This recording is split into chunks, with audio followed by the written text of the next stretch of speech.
이 저작물은 광주광역시 교육청의 지원을 받아 제작되었으며 학교에서 수업을 위한 용도로만 사용 가능합니다. 이외의 공간에서 본 저작물을 공유 또는 게시하는 행위는 저작권법 위반에 해당될 수 있으니 주의하시기 바랍니다. 오늘은 영양성분 표시와 올바른 식품 선택과 관련된 주제로 공부해 보도록 하겠습니다. 우리의 식생활에서 빼놓을 수 없는 존재가 되어버린 가공식품. 여러분은 가공식품을 구입할 때 무엇을 기준으로 선택하시나요? 혹시 식품을 구입할 때 포장지 뒷면을 자세히 보신 적 있으신가요? 화면에 여러분이 좋아하는 과자, 주스, 아이스크림의 모습이 보입니다. 이러한 가공식품들의 포장지 뒷면을 보면 이렇게 영양성분 또는 영양정보라고 표기되어 있는 것을 볼 수 있습니다. 이것은 과연 어떤 내용들을 담고 있는 걸까요? 방금 여러분들이 보았던 영양성분 표시의 개념에 대해 알아보도록 할게요. 영양성분 표시, 즉 영양정보란 식품에 어떤 영양성분이 얼마나 들어있는지를 식품 포장에 표시하는 것을 말합니다. 자, 그럼 지금부터 영양성분 표시를 어떻게 읽어야 하는지, 표시된 내용들이 식품을 선택할 때 어떤 도움을 주는지를 한번 살펴보도록 하겠습니다. 여러분이 좋아하는 아이스크림의 영양성분 표시로 함께 공부해 볼까요? 영양성분 표시의 가장 우측 상단에는 식품의 총 내용량이 표시되어 있습니다. 그리고 표시 단위당 열량도 확인할 수 있습니다. 이 아이스크림은 80ml짜리 한 개당 263kcal라고 생각하면 되겠네요. 자칫하면 총 내용량의 열량이 263kcal인 것으로 오해할 수 있으니 표시된 열량이 총 내용량당 열량인지 100ml당 또는 100g당 열량인지 단위 내용량당 열량인지를 확인하는 과정이 꼭 필요합니다. 여기서 체중 관리가 필요한 친구들은 열량을 확인한 후 제품을 선택해서 먹으면 도움이 되겠죠? 이번에는 표시된 영양성분을 보도록 하겠습니다. 빨간 네모 상자 안에 여러 영양성분들이 표시되어 있습니다. 여기서 잠깐 우리 식생활의 대표적인 문제점이 무엇일지 잠시 생각해 볼까요? 서구화된 식생활 및 다양한 음식 문화의 발달로 인해서 달고 짜게 먹는 식습관, 기름지게 먹는 식생활이 점점 늘어나고 있습니다. 이는 각종 성인병의 주요 원인이 되는 식생활로 주의가 필요합니다. 지금부터 알아볼 영양성분 표시에는 이러한 식생활 문제의 원인이 되는 영양성분들을 표시하고 있고 이를 확인함으로써 다양한 건강 문제를 예방할 수 있도록 돕고 있습니다. 영양성분 표시에는 당뇨와 충치 등의 원인이 되는 탄수화물 및 당류, 비만과 각종 만성질환, 성인병의 원인이 되는 포화지방과 트랜스지방, 콜레스테롤의 함량이 표시되어 있습니다. 또한 고혈압의 대표적인 원인이 되는 나트륨의 함량도 표시하고 있습니다. 이러한 영양성분들의 함량을 확인하고 가능한 한 적게 포함되어 있는 식품을 선택하도록 하는 것이 각종 질환을 예방하는 데 도움을 줄 수 있을 것입니다. 그리고 우리 몸의 근육을 구성하는 단백질의 함량도 표시하고 있으니 확인하고 충분히 섭취해주면 좋겠죠? 자, 방금 알아보았던 영양성분들이 표기되어 있는 모습 다들 확인하셨죠? 오른쪽으로 살짝 시선을 옮겨보겠습니다. 시선을 옮기면 영양성분의 함량과 함께 일일 영양성분 기준치에 대한 비율이 표시되어 있는 것을 볼 수 있어요.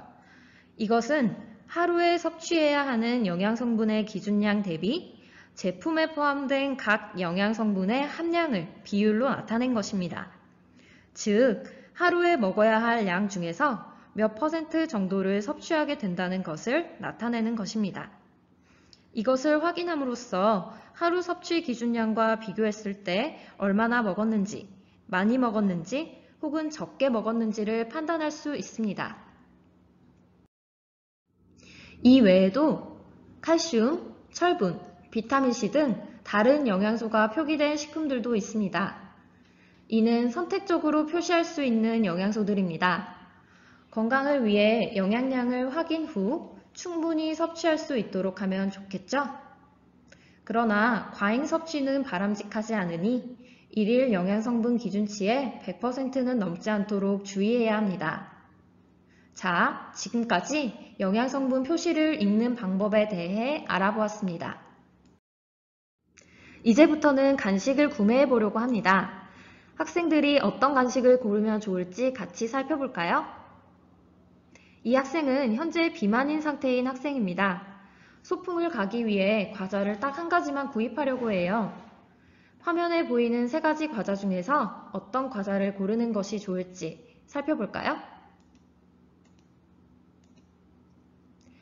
이 학생은 비만이기 때문에 섭취 열량과 지방 함량이 적은 제품을 골라야 합니다. 영양성분 표시에 보니 모두 100g당 영양 정보가 표시되어 있어요. 따라서 100g당 열량이 가장 낮고 지방 및 포화지방, 트랜스 지방의 함량이 가장 낮은 제품을 고르는 게 좋겠죠?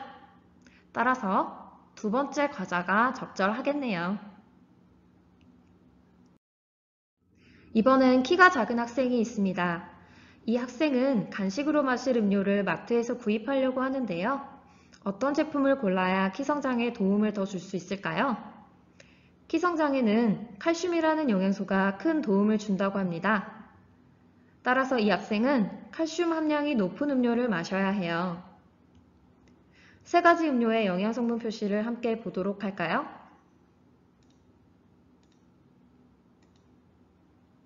영양성분 표시를 보니 우유는 500ml당, 포도주스와 요구르트는 100ml당 정보가 표기되어 있네요. 칼슘 함량을 봐볼까요? 우유는 500ml당 500mg이 함유되어 있고 100ml로 환산하면 약 100mg의 칼슘이 함유된 것을 알 수 있습니다. 포도주스는 100ml당 22mg이, 요구르트는 약 45mg이 함유되어 있네요. 따라서 이 학생이 마셔야 할 음료는 바로 칼슘 함량이 가장 높은 우유임을 알 수 있습니다. 세 번째 경우를 볼까요? 이번엔 과자 파티를 하는데 고혈압이 있으신 선생님을 위한 간식을 고르려고 합니다. 고혈압의 가장 큰 원인이 되는 영양소는 바로 나트륨입니다. 따라서 나트륨 함량이 적은 간식을 골라야 하는데요. 일단 세 종류의 간식의 영양성분 표시를 보도록 할까요? 이 스낵들은 모두 30g당 영양성분이 표시되어 있습니다. 30g당 나트륨 함량을 보니 위에서부터 각각 210mg, 160mg, 190mg이 함유되어 있는 것을 볼 수 있어요. 따라서 나트륨 함량이 가장 적은 두 번째 간식을 고르는 것이 적합하겠습니다. 이때 주의할 점은 과자 한 봉지의 내용량은 모두 다르기 때문에 한 봉을 모두 먹었을 때 나트륨량을 비교한다면 또 달라질 수 있다는 것입니다. 이런 부분을 잘 고려해서 구입하고 섭취해야 하겠네요. 마지막은 어린아이가 보이네요. 이 아이는 소아당뇨를 앓고 있습니다. 당뇨는 혈당이 비정상적으로 높게 상승하는 질환입니다. 따라서 혈당이 급격하게 높아지지 않도록 이 아이는 당뇨 함량이 적은 식품을 섭취해야 해요. 세 가지 간식과 영양성분 표시를 보도록 할까요? 단백질반은 한 봉지인 50g당 영양성분이 표기되어 있습니다.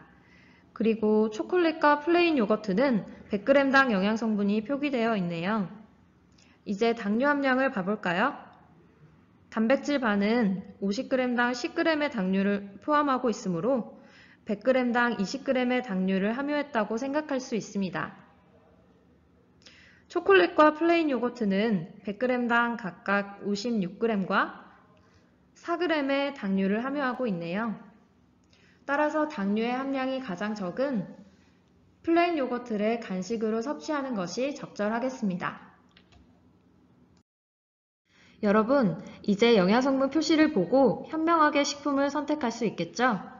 영양성분 표시를 확인하는 것은 자신의 건강에 적합한 제품을 선택할 수 있게 하므로 올바른 식품 선택을 위해 가장 필수적인 방법이라고 할 수 있어요. 하지만 올바른 식품 선택을 위해 확인해야 할 것이 영양성분 표시만은 아닙니다. 식품을 판매하는 기업들은 소비자를 현혹시키기 위해 다양한 광고 문구들을 사용하곤 하는데요. 몇 가지 예시를 살펴볼까요? 화면에 콜라가 보입니다.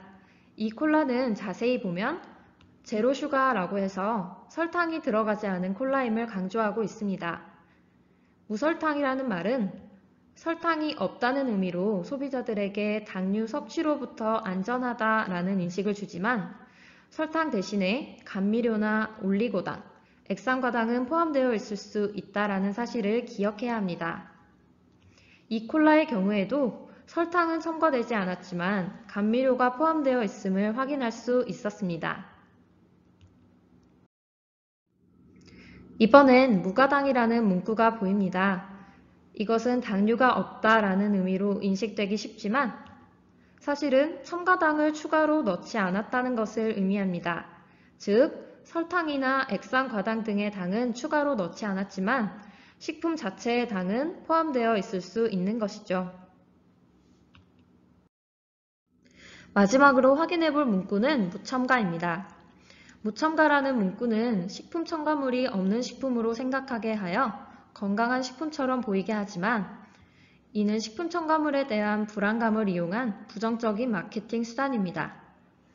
무첨가 표시 후 대체로 다른 첨가물을 사용하기도 할 뿐더러 무첨가로 표시된 식품 첨가물은 이미 안전성이 확인되어 식품에 사용 가능한 첨가물인 경우가 아주 많답니다. 지금까지 우리가 오해하기 쉬운 식품의 광고 문구들에 대해 알아보았습니다. 식품 광고에 사용되는 문구들의 정확한 의미를 파악하는 것도 현명한 식품 선택을 하는 데 중요한 도움이 될 것입니다. 식품뿐만 아니라 식당에서 음식을 고를 때에도 조리법이나 음식 양에 따른 열량, 그리고 영양성분을 확인하고 주문한다면 더욱더 현명한 소비자가 될 수 있겠죠? 나를 위한 꼼꼼한 선택, 건강한 나를 만들기 위한 첫걸음입니다.